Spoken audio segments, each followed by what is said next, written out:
Hello everyone, তো এই অঙ্কটা বিশেষ করে প্রাইমারিতে বেশি আসছে। হ্যাঁ, তারপর নিবন্ধন, বিসিএস, এই প্রশ্নটা খুবই খুবই খুবই গুরুত্বপূর্ণ সবার জন্য। তো এখন দেখুন, এখানে কি বলা হয়েছে, এটা কিন্তু লাভ ক্ষতির একটা শতকরার একটা অঙ্ক, শতকরার একটা অঙ্ক, এবং এটা কি লাভ ক্ষতি, ঠিক আছে। তো এখন দেখেন, একজন বিক্রেতা একটি সার 480 টাকায় বিক্রয় করায় তার 20% লাভ হলো। তার সারটি ছিল কি 480 টাকা সে বিক্রয় করছে একটা সার, এবং তার লাভ হয়েছে কি 20% লাভ হয়েছে। তাহলে সারটির ক্রয় মূল্য কত ছিল?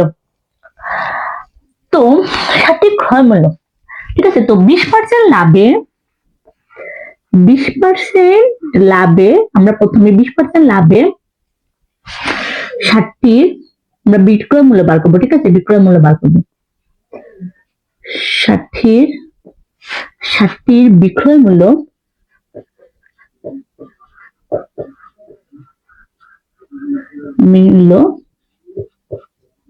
কি 100 যোগ 20 সমান কি 120 টাকা। সার কত হয়েছে কি 20% লাভে সারটির বিক্রয় মূল্য কি 120 টাকা। তো এখানে হচ্ছে ক্রয় মূল্য, তাহলে ক্রয় মূল্য আমরা কি ছিল 100 টাকা, সে 20% লাভ করছে, তাহলে তার কি 120 টাকা। এখানে কি বলা হয়েছে দেখেন, কিন্তু 480 টাকার বিক্রয় করলে, তাহলে তার মানে 480 তার প্রতি 100 টাকায়, মানে তার 480 হলে 100, 200, 300, 400, হ্যাঁ, প্রতি 100 টাকায় তার কি 20% করে লাভ হয়েছে, ঠিক আছে। এখন সারটির ক্রয় মূল্য, আচ্ছা এখানে বলছে কি ক্রয় মূল্য, তাহলে আমাদের ক্রয় মূল্য ওই দিকে থাকবে এবং বিক্রয় মূল্য বা পাশে থাকবে। তো আমরা বিক্রয় মূল্য যদি থাকে, বিক্রয় মূল্য যদি 120 টাকা হয়, তাহলে ক্রয় মূল্য কত ছিল? ক্রয় মূল্য 100 টাকা, ঠিক আছে। এবং বিক্রয় মূল্য যদি 1 টাকা হয়, তাহলে ক্রয় মূল্য 100 টাকা। তো বিক্রয় মূল্য যদি, আচ্ছা বিক্রয় মূল্য যদি 480 টাকা হয়,